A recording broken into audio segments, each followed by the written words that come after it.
Find the remainder, जब इस value को आप 4 से डिवाइड करोगे तो आपको बताना है कि आपका जो रिमाइंडर है वो क्या आएगा।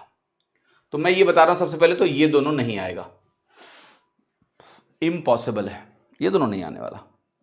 ठीक है, clear? Now understand how I said this कि ये दोनों नहीं आएगा। Will talk about it in a while, just understand पहले।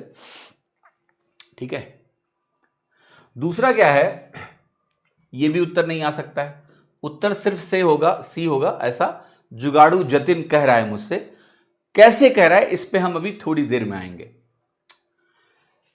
हम पहले इसको नॉर्मली सॉल्व करते हैं। तो रिमाइंडर थ्योरम का छोटा सा कॉन्सेप्ट ये है भाई कि मुझे 4 से डिवाइड करके रिमाइंडर निकालना है, तो मैं इस संख्या को 4 से डिवाइड करके रिमाइंडर देखूंगा। तो 4 से डिवाइड करने के लिए मुझे बेस की आखिरी की 2 डिजिट्स चाहिए बस, और कुछ नहीं चाहिए। तो आपके लिए जो संख्या है, जो काम की चीज है, वो सिर्फ ये है, क्योंकि 4 से डिविजिबिलिटी में सिर्फ लास्ट 2 डिजिट का रोल होता है। तो अगर आप इसको 4 से डिवाइड करें और इसको 4 से डिवाइड करें और रिमाइंडर देखें, तो पहले आप इसको देखो, 23 को 4 से डिवाइड करोगे तो 4 छक्का 24 होता है, 23 उससे ही कम है, इसको बोलेंगे -1 रिमाइंडर है। और -1 की पावर 888 है, तो अल्टीमेटली ये +1 रिमाइंडर हो जाएगा। सेम कहानी यहां 4 9 36 है, ये भी -1 बनेगा।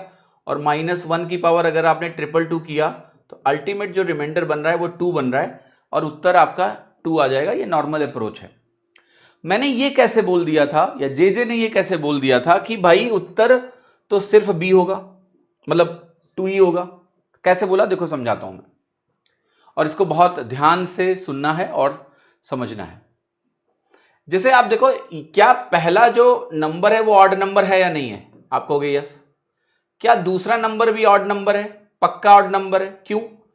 ऑड नंबर की पावर में अगर आप कुछ भी लगाएं ऊपर, कुछ भी का मतलब मेरा है कि कोई नेचुरल नंबर ऊपर डाल दो, आप कोई भी पावर रख लो, तो वो हमेशा ऑड नंबर ही रहेगा।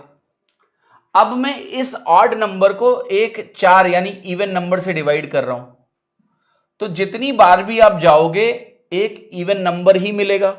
इसका जो रिमाइंडर होगा वो पक्का ऑड नंबर आएगा। यहां से भी सेम कहानी, एक ऑड नंबर को कभी भी इवन नंबर से डिवाइड करो, हमेशा ऑड नंबर आएगा। आपको पता है यहां पर क्या आएगा? हमेशा एक इवन नंबर आपका रिमाइंडर आएगा।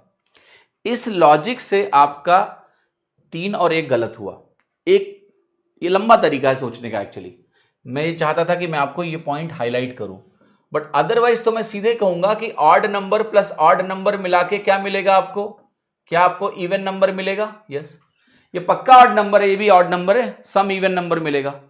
किसी भी इवन नंबर को अगर आप एक इवन नंबर से डिवाइड करें, कभी भी एक इवन नंबर को एक इवन नंबर से डिवाइड करके देखो, क्या होगा?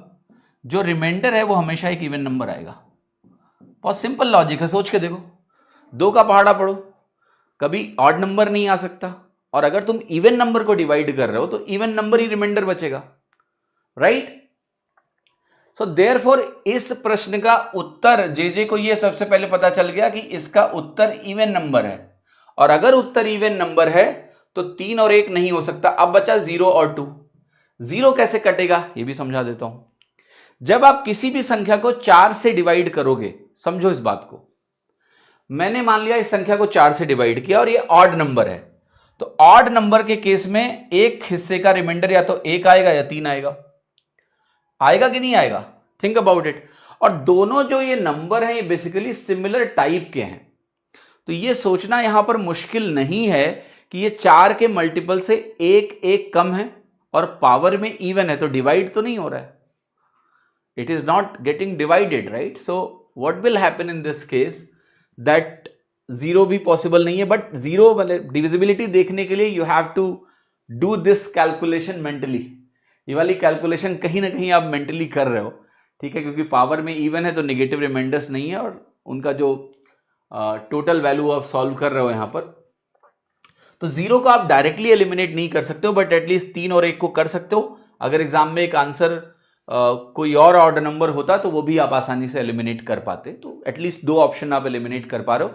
ये लॉजिक इंपॉर्टेंट हो जाते हैं क्योंकि कई प्रश्नों में सिर्फ इन्हीं से उत्तर आ जाता है। पर ये बेंचमार्क तो दिमाग में होने चाहिए ना कि एक इवन नंबर को इवन नंबर से डिवाइड किया तो इवन नंबर ही रिमाइंडर आएगा, एक ऑड नंबर को एक इवन नंबर से डिवाइड किया तो आपका जो नंबर आएगा वो ऑड नंबर ही आएगा रिमाइंडर। ठीक है, अब जो ये यूट्यूबर्स हैं आज की डेट में जो बहुत ही ज्यादा पॉपुलर लोग हैं वो ऐसे नहीं पढ़ाते हैं। आप जाके देख लो, जाके देखो, उनका काम है सवाल आना, लगाना, माहौल बनाना और चले जाना। That's it. They will not teach you like this. ठीक है, मेरा भी काम ये सॉल्यूशन बता के खत्म हो जाता, लेकिन मैं आप में वैल्यू ऐड क्यों कर रहा हूं? क्योंकि मैं आपको इनविंसिबल बनाना चाहता हूं, मैं आपको एक्सेलेंट बनाना चाहता हूं। मैथ्स में वो बच्चा जो जे है, जुगाड़ू जतिन है, वो थिंकिंग रखता है, वो किसी अच्छे बच्चे से का भी 10 गुना अच्छा है, तो नेचुरली आप इनविंसिबल हो जाओगे एग्जाम में। तो थोड़ा सा अपनी सोच को विकसित करना है आपको, मेरे साथ चलते रहो, वो काम मैं करवा दूंगा।